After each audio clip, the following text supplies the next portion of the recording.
All right, well, welcome back to the Buffalo Happy Hour podcast. Mike, what's going on? We are with our friends at Resurgence Brewing, and I'm stoked about this because there's probably way too much to discuss in an hour, but we're going to do our best. And I'm drinking my first Loganberry beer, so that's awesome, too. Hey. So you want to introduce yourself a little bit? Sure. My name is Ben Kessner. I'm the Director of Taproom Operations here at Resurgence Brewing Company. I came on board to help reopen this new property here at Chicago Street, and since then I've really dove into the everything of Resurgence Brewing Company. So all the ins and outs, day-to-day operations, things like that. On the taproom side, that's what I'm responsible for. Awesome. Good deal. So let's go back to your classic Niagara Street location just for a moment. Now, in the early 1900s, Stirling Engine Co. produced the boat engines for PT boats used in World War I. Right? So then they went out of business in about the 40s, and then the building changed hands a few times after finally being bought by the city of Buffalo. In the 60s through to the 80s, the portion you guys leased was a pound. So from there, the building was mostly used for storage and or was left vacant.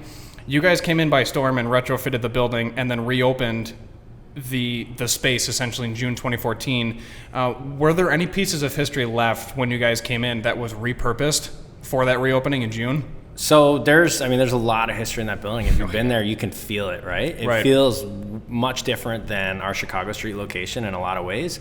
One, because it's smaller, and two, because it really is much older. There's a lot of things that we didn't update on the interior that are kind of original pieces. So, in specifics, there's a big metal door that's right at the end of the bar. If you definitely see it when you go in there, and there's a bunch of holes in it, and everybody's like, "What are those holes? How do those get there?" Those are gunshots. So the guys in the pound back in the day in the dog pound, they would be bored and they would literally just sit there and just fire off rounds at the door. So they would just pass time and fire rounds. So it would never happen in today's day and age. But so things like that, it has a lot of character, right? So I think that's why everybody loves it so much. Yeah, that was a conscious decision to keep that door. Totally paid off. Definitely. Yeah. That's really cool. That's awesome. So your name's incredible, Resurgence, right? So the meaning behind it means a ton and speaks to the city extremely well. What does your name mean for those that don't know? And what was the conversation like at the round table to come up with it? Because the story is probably pretty solid. Yeah. So, that was all thanks to Jeff Ware. He's our president and CEO. And coming up with the brand with his wife, Erin, the thought was, hey, they were in New York City at the time. They have family here in Buffalo. They came back to visit a lot.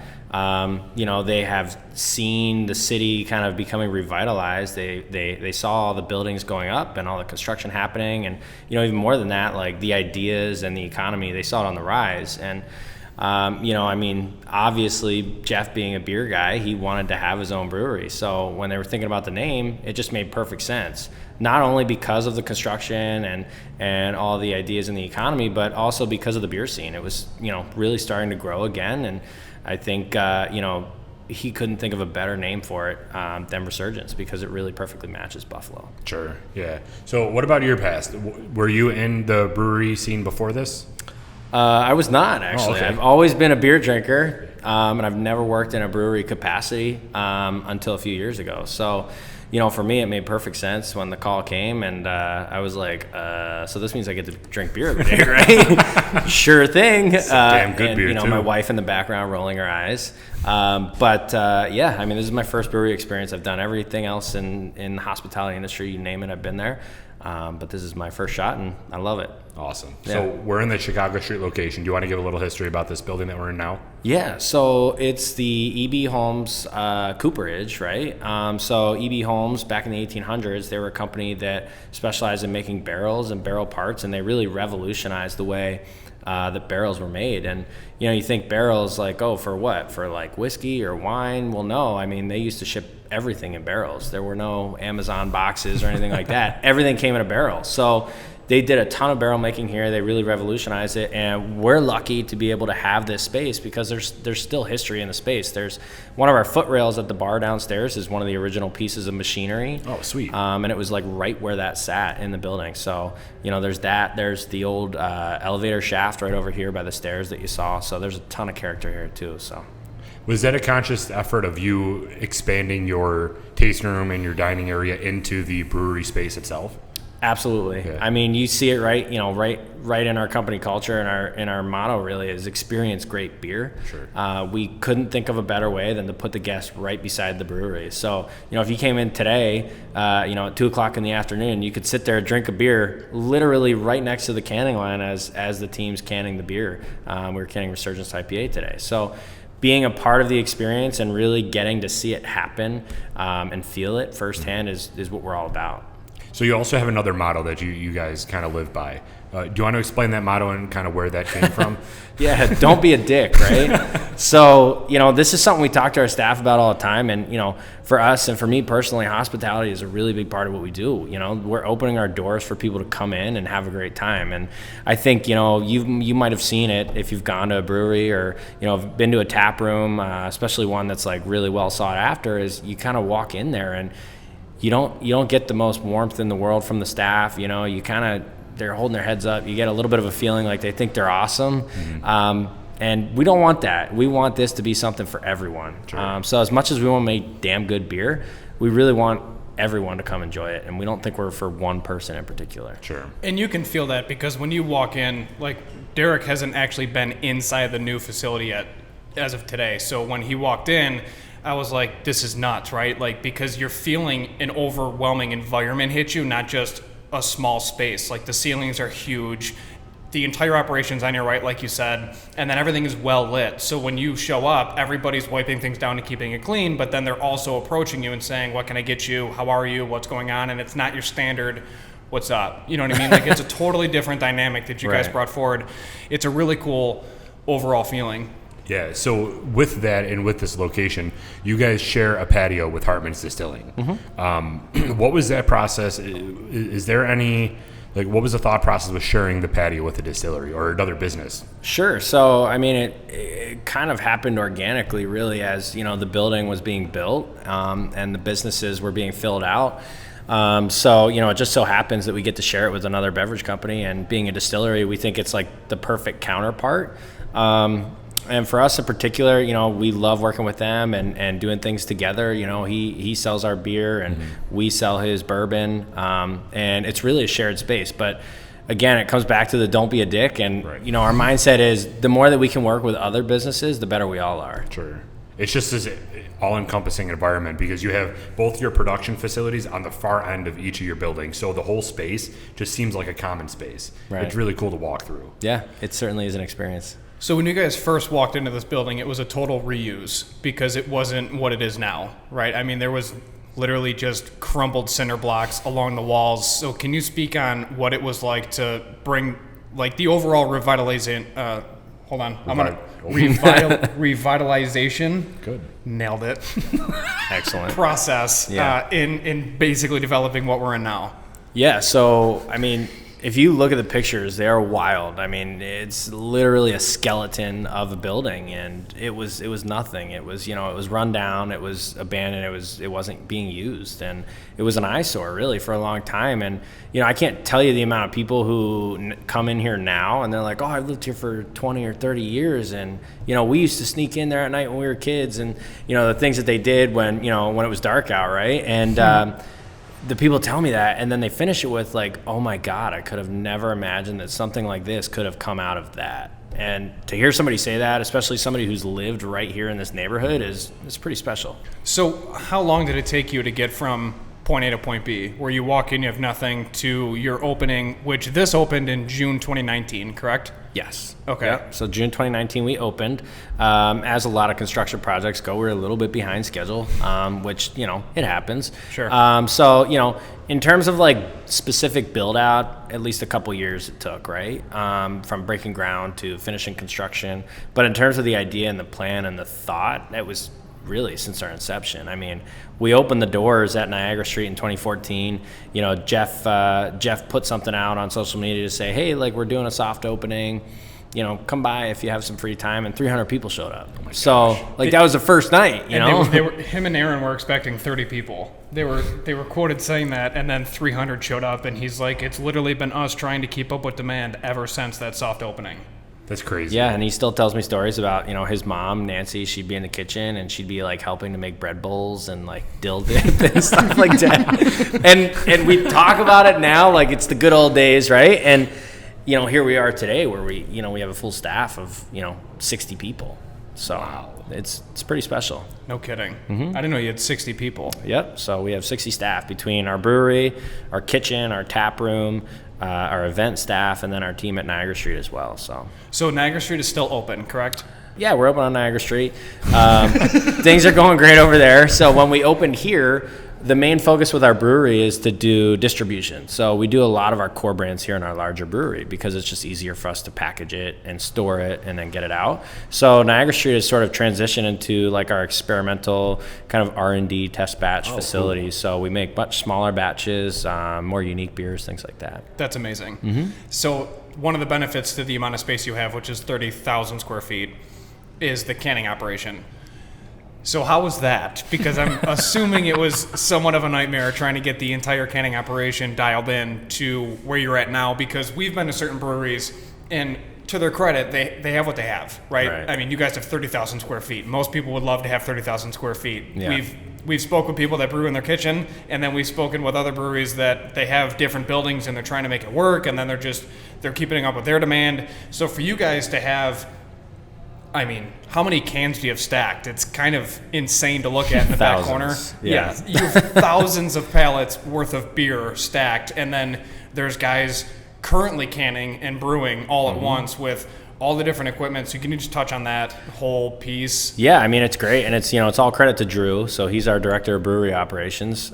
He's an engineer, so kind of worked out well that he got to help build out the brewery and design everything exactly how he wanted it. But I mean, it's kind of like a symphony, right? Like, so we have, the brewers over here are brewing beer. Then we have the guys who are packaging the beer, right? And then, we have the products coming in, and it's all just organized in a way so that it's seamless. And they do a great job, and they make it really easy for us because there are some challenges when you have a functioning brewery right next to your space. Like when you have a bride who wants to have her wedding up here and the canning line is like going downstairs, so there's some challenges like that we've worked through, but I mean, it's really easy and it's really great. And it's a great conversation piece. You have a lot of equipment in that brewery space. How many beers are you able to brew at once, or like what does a daily production look like? Sure. Yeah. So daily production would be like Nick, our head brewer. He comes in anywhere between like 4 and 5 in the morning. He gets right. Yeah, me too. Yeah, I know, right? He says, he gets started in the morning, and he, if he's brewing a batch of beer, it takes 5 or 6 hours. He's making 990 gallons at a time. So it's a lot of beer. We have days where we do 2 batches in a day, so they'll do 2 brews. And then outside of that, it's just, maintenance and taking care of the beers, checking the beers, making sure they're at the right spot, the right, gravity, the right alcohol content, things like that. And then there's a lot of canning and packaging. So really it's just constantly moving products around and reorganizing things as things come in and things go out. So it's really a well-oiled machine, and we're lucky to be able to show it to people. Yeah. How long does it take to clean? Because you have to keep it separate, obviously, right? But you're not just swapping tanks. No. So how do you clean these? I mean, they're massive. It's constant. It really is. It's pretty wild. Like people are like I'm always doing it. People are like, I want to be a brewer. I want to work in a brewery, and then they show up and they're like, oh, I'm just spraying water and chemicals on things. Like sure. That's really most of it is like cleaning. That's obviously the biggest part because you want the beer to taste great, and if you're not cleaning and maintaining your equipment, the beer's not going to taste great. So, really, it's a lot of it is, basically, they'll come in on a weekend, right? Or if they're emptying a tank, they're cleaning it right away, and then they're going to refill it with beer. So it really happens simultaneously, like right between batches and as we're switching out products, but it's not too bad of a process. So was the stress trying to maintain consistency, or was the stress keeping up with the demand for that consistency? Because like you said, you're cleaning, but like where's that fine line? I think it's like all the stress, right? Because it's like if you don't clean, it's not going to be consistent, and if it's not consistent, you're not going to have demand. So it's like you're constantly doing all of those things, and then at the same time, you're trying to come out with new beers and release new beers. So I mean, credit to what those guys do. It's they really do a fantastic job, and Yeah. So you have your staple products. One of them right here is in front of us, the IPA. How many staple products do you have that you're consistently putting out? And then how many of these experimentals do you normally do? Sure. So we have anywhere from 8 to 10 core beers that we have available in the market at any given time, depending on the season. Sure. And, in terms of especially one-offs or new releases, we really try and do at least a couple every month. Recently, we've been doing, 4, if not more, every month. So the guys have been really busting their butts back there, and we're benefiting from it. What is the logo design process like? Your logos on these specialty beers are very different than your traditional staples. So what is that process like, and how do you get them approved? Sure. So basically, the core products really start with our brand, right? We want that to resonate with people. We want them to remember it. So that's a big part of it. Obviously, you see that badass buffalo head, as we call it. Oh, yeah. So that lets people know who we are. And then the one-offs and the specialty releases, it's really about having, more fun with it, right? Sure. And getting a little bit more unique, almost like collectibles. So, Jeff really holds it close to his heart, the designs, and, often there's a funny story behind it and some crazy idea that he has, and he pretty much works through it, and, he's really responsible for a lot of the designs. So. Sure. So we were looking at this IPA when we did our episode with this one, and the can specifically, so it's got the buffalo head. What's up with the crown and then the eagle on the top? Is there a story behind that at all, or is it just decoration? To be honest, I have no idea. Love it. It's so cool. Yeah. It just adds another thing to the can, and it draws your attention right to that crown. But that's really it. We really wanted to go for the badass buffalo, right? Like, you've all seen like the dopey buffalo and things, like the costume, right? And it's like, we didn't really want to look like that, right? So we wanted something that people could feel a little bit more, and we felt that this matched that Resurgence of buffalo a little bit more. So I would take this buffalo look over the Slug Sabres logo anyway. Right. So Hell yeah. It's definitely badass. I agree. Absolutely. Now, there's a lot of things that I want to ask, but there's people that listen to us from a variety of different locations. So where can we find your products outside of like a Consumers or Wegmans? Because most people go there. Right. Yeah, I would say like those are definitely like the go-tos, but we've seen all these bottle shops popping up all over the place, and I would say, they're a big percentage of what we do. They're really big supporters of us. So whether you're in the South Towns, down in East Aurora, or whether you're, up in Lewiston or something like that, or maybe going out to Rochester, a lot of the smaller shops are people that we really rely on and we really appreciate and we love having relationships with. So, between here and Syracuse, you can find us obviously at the big name brands, but you can find us probably at a lot of the smaller places too. Are you outside of New York at all? Currently, we're not outside of New York State, so we're kind of pushing down to Manhattan, towards the city right now. We're in the southern tier, and then like out to Syracuse. Have you submitted any of your beers for competitions at all? We have, yeah. Do you want to talk about that a little bit? He's like, yes, you know what? See. Here's my gajillion medals. Yeah, right? So that was my different outfit. If I would have known I was on camera, I would have worn all the medals today. Just walked in as a giant gold medal. Yeah, so, a couple beers in particular. So our IPA has won a gold medal, and also our Bach has won a medal as well. Okay. So, we try not to brag about it too much. But again, don't be a dick. Yeah. Right.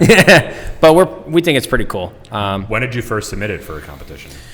Oh, geez. Feels like years and years ago. To be honest, they probably submitted it 2014. Okay. Like right when we opened.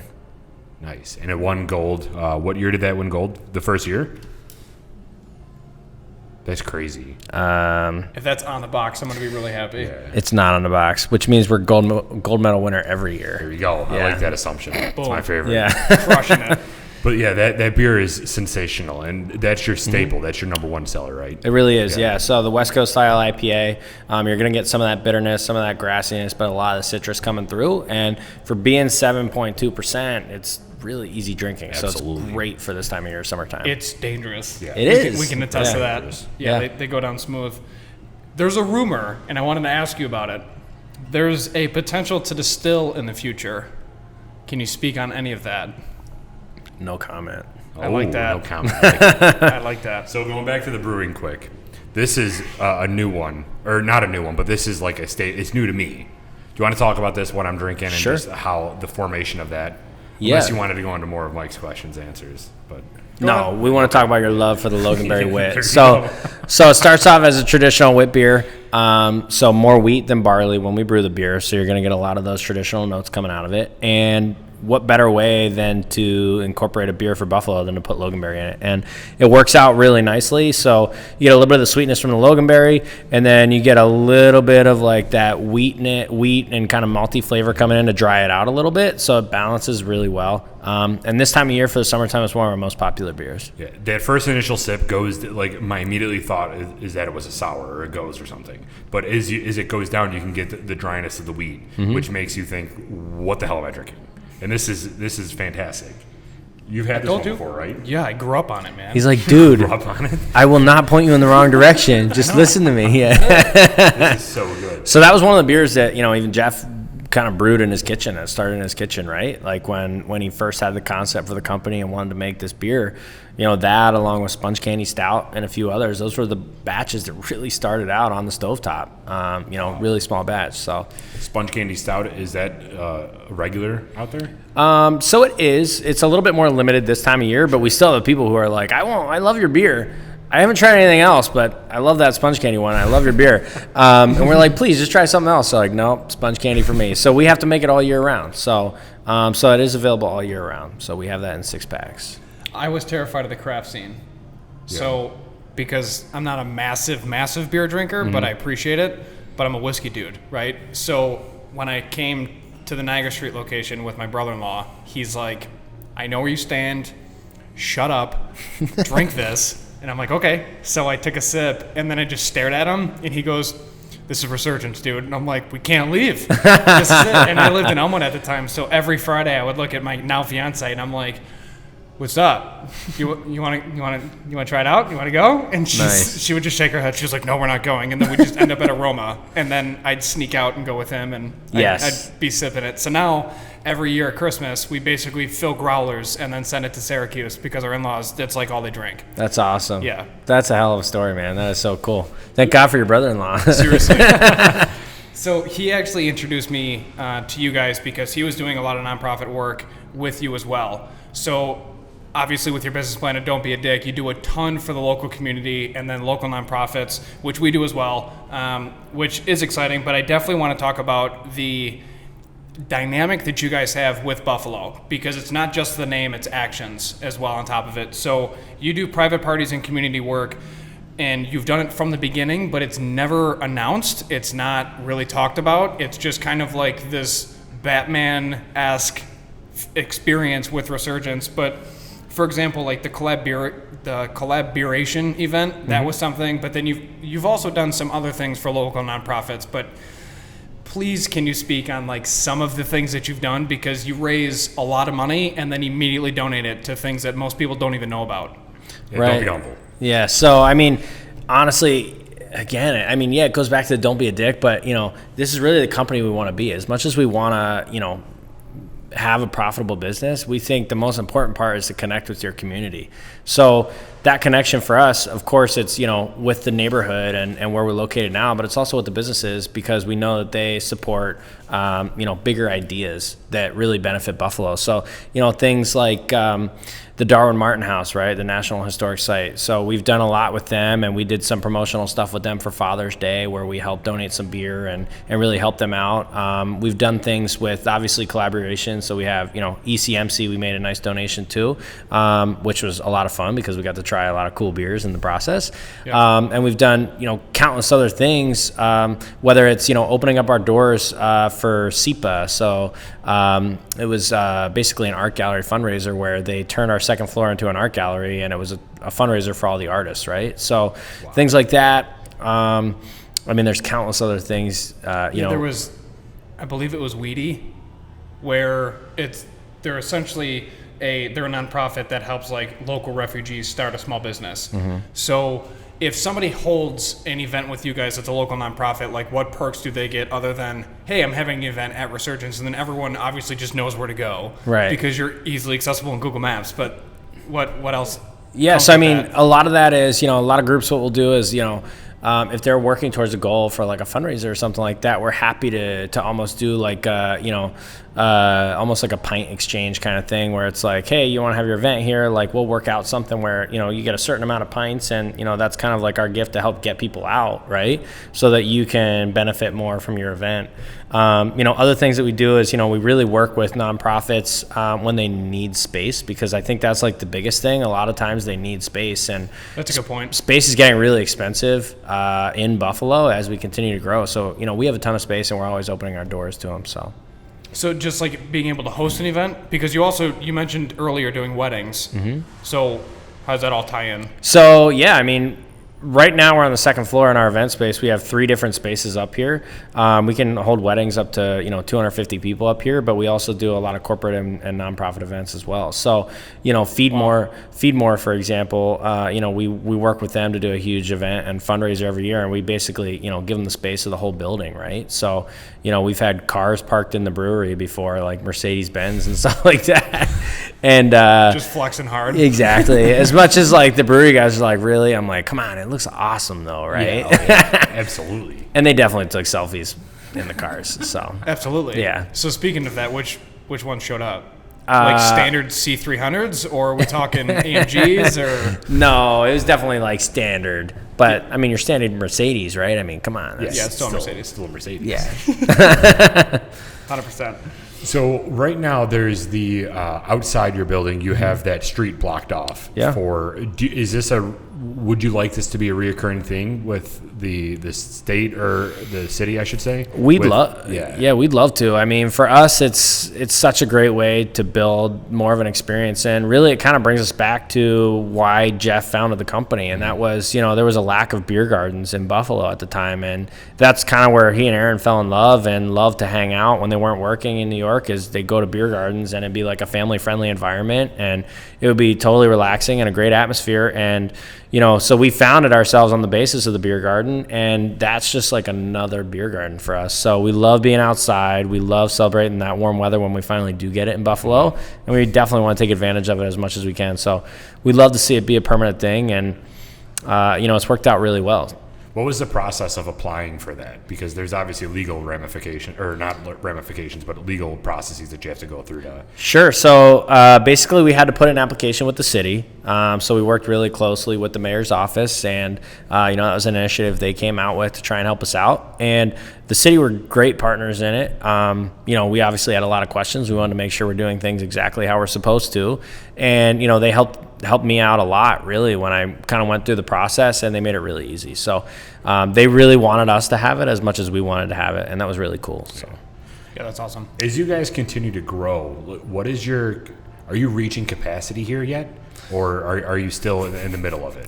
Don't lie, man. You know you can crank out way more cans. We definitely can, yeah. So that was the problem we had, like, when we started Niagara Street, right, is we were kind of at capacity, and, like, that was the space. It made sense for us at the time, but ever since we opened, we were, like, trying to keep up with demand, right? Like, you'd go to the store and you'd see, like, 1 or 2 of our brands on the shelf, but now we can have 4 to 6 on the shelf, right? So this brew is built specifically with room to grow. We don't want to grow, like, too much. We don't want to be, like, one of those huge, like, I don't know, Sam Adams or something like that. We don't necessarily want to get that big. We definitely want to be a big regional brewery, and there's definitely room to grow. We can fit some more cans back there for. That's crazy. Yeah. When we were next door interviewing Justin for an episode, he talked about a collaboration between you two. Is there any progress on that, or is there anything that you want to add to that? Yeah, we've definitely been in discussion for sure, like a bourbon and beer festival, which this guy is so happy about over here right now. He's like, please tell me when. Yeah. So we're definitely working on that. So we'll kind of have to keep you anticipating. I'm not going to give you an exact date yet. See, that's what I was waiting for. I was waiting for him to be like, yeah, we're friends. And that was it. Like, there was no more info. Like, yeah, we're cool. Would you ever think about, like, aging any beer in their bourbon barrel or anything along those lines? Absolutely. Yeah, definitely. And that's something we've already talked about. We have a good relationship. Like, he'll come over here and mill some grains sometimes for us, different types of grains. So, yeah, I mean, we've already talked about it. We've obviously been pretty busy right now, and this guy is just like... I'm getting juiced up, man. I'm getting juiced up. Loving it. That's funny. Yeah, so details coming out in the near future. Oh, sweet. I like that. That's good to hear. Yeah, I mean, with this unique situation that you have with being two in in the beverage community, you have just endless opportunities to continue to collaborate, which I think adds so much character to this area. I mean, before you and Hartman's and the other businesses here came to this area, it was lacking a main presence for people to come down and hang out. Now this seems to be everybody's favorite place to hang out because Elmwood seems overpopulated, Allen seems overpopulated, and this is just a cool area where you can get any kind of drink that you want. We're always talking about how we're whiskey people. I also do like beer, but if you have friends that don't like beer, you can come to this area and go to both places because you're right next to each other, which is so undervalued over in this area. Yeah, so I mean, it's, we see it all the time, whether it's, people going over across the street to Shuck Shack, or people going to Hartman's, or even people going to Riverworks. Like, we get the mix-up all the time. And if they come down here for one thing, they don't just come for that one thing and leave. They're like, oh, I'm here for the one thing, but what's that over there? And then they come over, right? So, again, like, that community of business and having these great neighbors is something that benefits us. And obviously being known as a spot to have a little bit more room and not as crowded is nice too, but absolutely, the options are really endless down here, so it's definitely a gem and we're glad to be a part of it. That's really sweet. So what would be next? Because you have a full kitchen essentially. You got a ton of space. You have the room for production and canning. You do events. You already work with the community. So what would be next? We're going to the moon. That's it. That's it. Wave the flag. Yeah, that's right. And drop some beer off too. No, I mean, next is we want to continue to grow. We think we have more to offer. We have a great brand. We have a great product, and we know that. We want to share it with more people. So next would be, another tap room or another couple tap rooms opening up, like regionally speaking, here in Western New York. And then from there, I mean, the possibilities are endless. We really want to be a larger regional brewery. So maybe tap rooms in New England or tap rooms in North Carolina, who knows, So we have a great product and we really want to share that with people. So there's definitely the will to go across state lines. Absolutely. Yeah. Yep. That's really cool. It just still shocks me that Resurgence is only established in 2014. I know. It feels like you guys, you're such a staple in the beer community. It seems like you guys have been around for so much longer. Right. Yeah. It's it's really cool talking with people. Like, they tell us about like their first beers that they had at like Niagara Street, and like now they're still having beers with us like all these years later. I mean, I say all these years, it's only 6 years, but they're still coming in to have beers, and it's the people we used to see over at Niagara Street. And a lot has happened in a short period of time, but a lot of magical things have happened and a lot of great relationships too. So, we really value that. Yeah, we talked about consumers and Wegmans, and that's where you can buy your product. But are you in any bars around the area that you're on tap? Yeah, definitely. We're in a lot of different bars. I mean, right here in the neighborhood, Hartman's is right here. If you go down the street to 716, we're on tap in 716. If you go over to Imperial Pizza right down the street, we're on tap over there. So, I mean, we have our sales team out there really getting after it. Locally, we're in a ton of different bars, whether you're in the North Towns or South Towns. What is on your menu now? Because I'll be honest, I haven't had food here since you came here to this location. Dude, you're killing me. So here's I haven't had the Loganberry beer. He hasn't had food. I know, but here's the thing, because back in Niagara, when I had Loganberry for the first time, I was starving. Yeah. And then everyone was like, dude, just get a pizza. And I stared at everyone. I'm like, what are you talking about? Like, just get a pizza. And they're like, dude, get their pizza. It's amazing.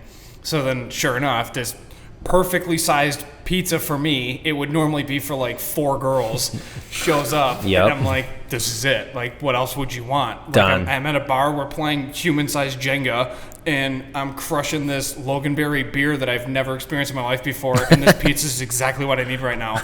So what's the menu at now? Yeah, so we've definitely grown, and we've gone in a little bit of a different direction than pizza. We don't have pizza on our menu here, but we have tons of other things. That's it. Close it up. All right, we're done. This is Ben. So our menu is comprised of like small plates that are great for sharing. Like, we have a giant pretzel that comes with beer cheese. It's fantastic. Beer cheese usually has Resurgence IPA in it. So everything from a pretzel and our charcuterie to sandwiches. Like, our most popular sandwiches are fried chicken sandwich.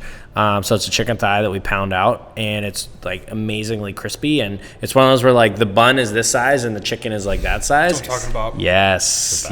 Like UFO chicken breast. Exactly. Yeah. So, and our burgers are fantastic. So we have a lot of really great food, and tacos, nachos, you name it, we do it. People love it. So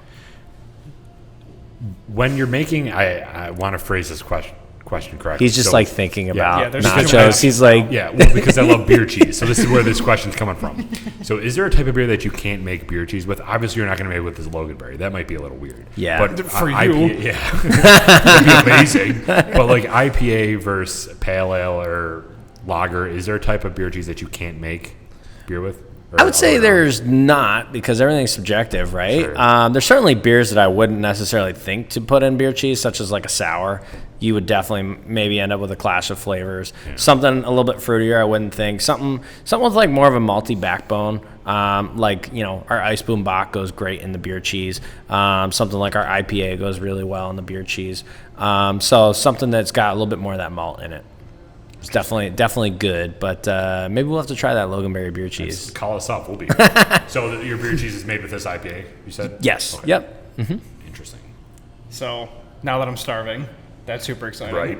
So what are your hours here versus what are your hours versus what are your hours in Niagara? So our hours are a little bit different. So here at Chicago Street, because we are a full service operation and we have the full kitchen, we do lunch during the week. So we open at noon on weekdays. So if you're working, you got your lunch break, come on down for a quick lunch, something great. So then we're open all the way into the evening. And then on the weekends, we do brunch here too. So Saturday and Sunday, we open at 10 in the morning. We do a brunch every Saturday, Sunday, and then we're open all night. Niagara Street is a little different. During the week, we open like right at the end of the workday, so catching those people coming out of work, and then pretty similar hours on the weekend too. What do you offer for brunch? Oh, brunch is great. So we have brunch is fantastic. So one of my favorite things is the brunch poutine. So it's basically, your classic cheese curds, but there's a red eye gravy that we use that's really nice, and then we put bacon all over the top of it and a nice big fried egg. Oh, nice. Yeah, it's awesome. We also have the brunch burger, which is really great too. So that's a beef patty with cheddar cheese. We have a hollandaise sauce, so it's an egg sauce with bacon and then another fried egg on top. So very indulgent. Oh my gosh. Yeah. All of our listeners are just drooling right Yeah. Yeah, no kidding. now. So does your menu change for lunch too when you're open up during the day, or? So we have like our all day menu. Okay. So it's basically like, the things I talked about earlier, we offer them throughout the day. And then the only difference is we do our brunch menu in addition to that on the weekends. When businesses do the lunch as well, I tend to see more of them closing between like 3 to 5 to get ready for dinner hours. Mm-hmm. You guys don't do that. Is that why would a business do that? Just because they're not getting a lot of traffic? There's a couple different reasons. A lot of times you'll see it with smaller places or more upscale places because the setup required is a little bit more labor intensive. Sure. Whether you're talking about preparing the food, it might take a little bit more labor to do the food, or whether you're talking about resetting the dining room, there's more labor involved. But for us, we're a tap room. It's really a community space. It's kind of bare bones. And we've got a great team that works really hard. So we're very fortunate to be able to kind of stay open straight through the day. Yeah. Do you ever have any bands playing or live music at all? We do. Yeah, we definitely do live music. We've had a lot of fun at the outdoor beer garden. Okay. A lot of the bands jump up on the fireplace and really rock out, which is pretty sweet. Yeah, we love seeing that. We love having a good time. Yeah. But we also do bands in the brewery too. So the brewery normally works like daytime business hours, and then at night, especially on the weekend, we'll have bands play out there. Wow. So essentially, your staff never leaves. Right, because Resurgence has been quoted for that, because they're literally saying we've built such an environment here that it's kind of tough to go home. Like when work's over with, we'll just punch out and then drink what we just slaved over all day, and then before we know it, we're slamming a pretzel, and then there's live music, and then there's a Mercedes, and we're like, why would I leave? What else am I going to do? Like, I might as well just stay here. Yeah. No, I mean, we really want that environment. As much as, like, we all work really hard, we bust our asses here making sure that the guests have a great experience and we provide a great product. We like to play hard too, right? So we really believe in that, and we want people to be here and spend time here because, there's nothing better than when you're serving a guest something and you worked really hard to earn their satisfaction, and then you get to like sit down and have that same satisfaction at the end of the day. And we love for our staff to do that here. Yeah, so. You just change your shirt and sit down and start hanging out. Usually don't even change my shirt. just sit right down. Yeah. Do you own any of the floors above here too, or is this all office space above? So directly across on the second floor is office space, and then the third floor is apartments, and then up top on the roof there's like a nice little patio.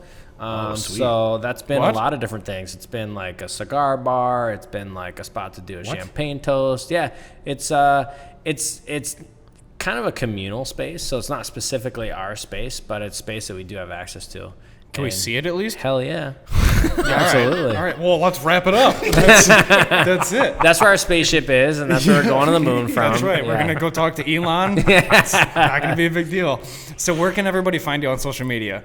Social media at Resurgence Brewing Co. on Instagram.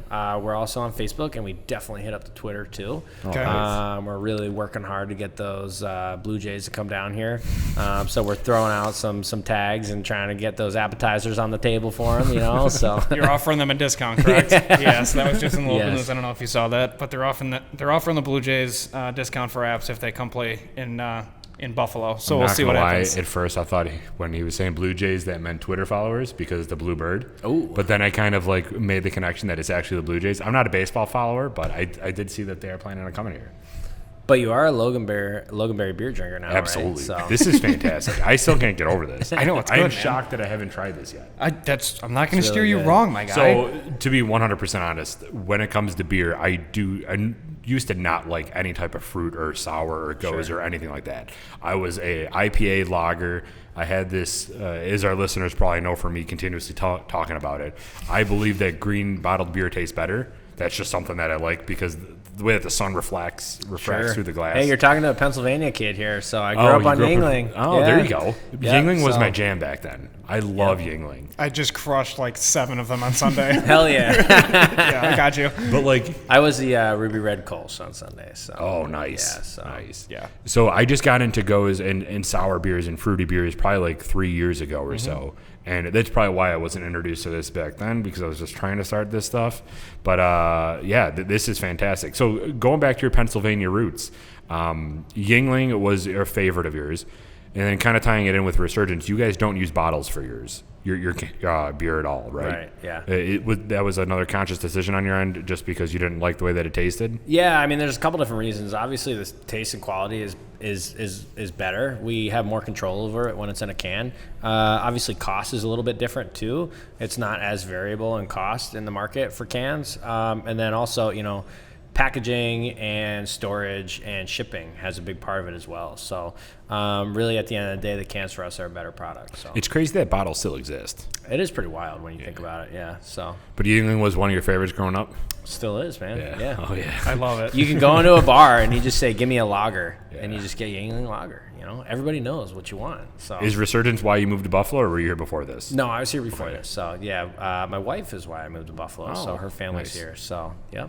That's awesome. Mm-hmm. Well, we're glad to have you here because this place is immaculate. We're very happy to come here. Of course, glad to have you guys. So it's been about 45 minutes. Do you have anything else that you want to plug or any other aspirations of Resurgence before we close this one out?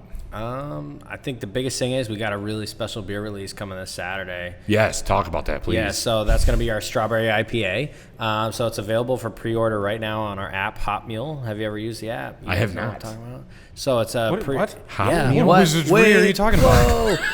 That's the one that takes us to the moon. All right. There you So go. basically, Hop Mule. Yeah. So it's an app we created. So big release days, like when you go to the brewery and you're like, first of all, how long is the line going to be? Like, am I going to have to stand in a ridiculous line? And then you're like, second of all, am I even going to get beer by the time I get up to order beer? Sure. So Hop Mule takes that away. So we put the beer release on at the beginning of the week. You can go on, you can buy it right then and there. So today, right now, you could buy our release on Saturday and you reserve it, right? And then Saturday, you just come and show up and you say, hey, my name's so-and-so, I placed an order, and we give you the beer. So basically, you skip the line, you skip the wait, you get to reserve your beer, and then you can come whenever you want on Saturday to pick it up. I have so many questions right now. Who designed that?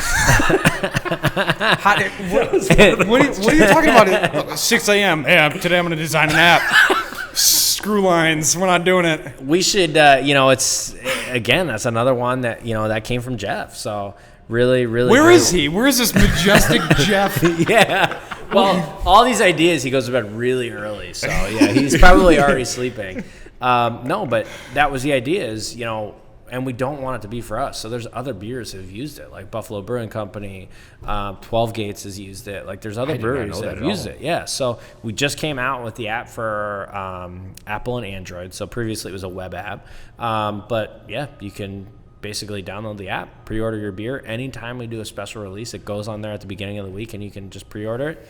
and sit at home comfortably knowing that you will get to enjoy That is so cool. strawberry IPA. So I might have missed this when you were talking about it because I was just so amused that you guys created an app as a brewery. But so strawberry IPA, is there any special behind it, or is it just an IPA with strawberry puree or whatever? Are the strawberries locally sourced? Where are they coming from? So, strawberries, where are they coming from? Basically, Drew has a magical strawberry garden, also on the roof. Nice. No, I'm kidding. I'm totally kidding. This is literally becoming Charlie and Chocolate Factory. So, this is our... Lick this wall right They're like, can you just take us to the roof already? There's so many things happening up there. So it's our strawberry IPA. We release it once a year, every summer, right around this time. And this is actually the first time that we've canned it. So normally it's only on draft. So really special for us. It's going in cans. It's got a sweet label. And if you go to Hot Meal and download that from Apple or Android, you can pre-order it right now. How much is the app? Free. No. Nice. Here we go. Yeah, I'm downloading it as soon as we're done here. Yeah, seriously. And then you get a notification every time we post a new beer. So like if you didn't need an excuse to go buy a bunch of beer, you have it right there because we just tell you, hey, new beer's up. You're like, well, gotta buy it now. How often do you normally do new beers?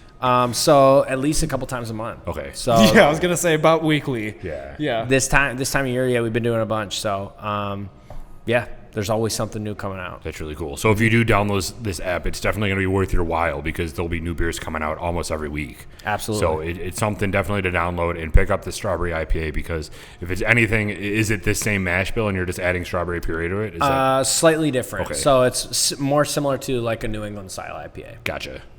Perfect. Interesting. Yeah. That sounds delicious. My gut is just gonna expand. Expand.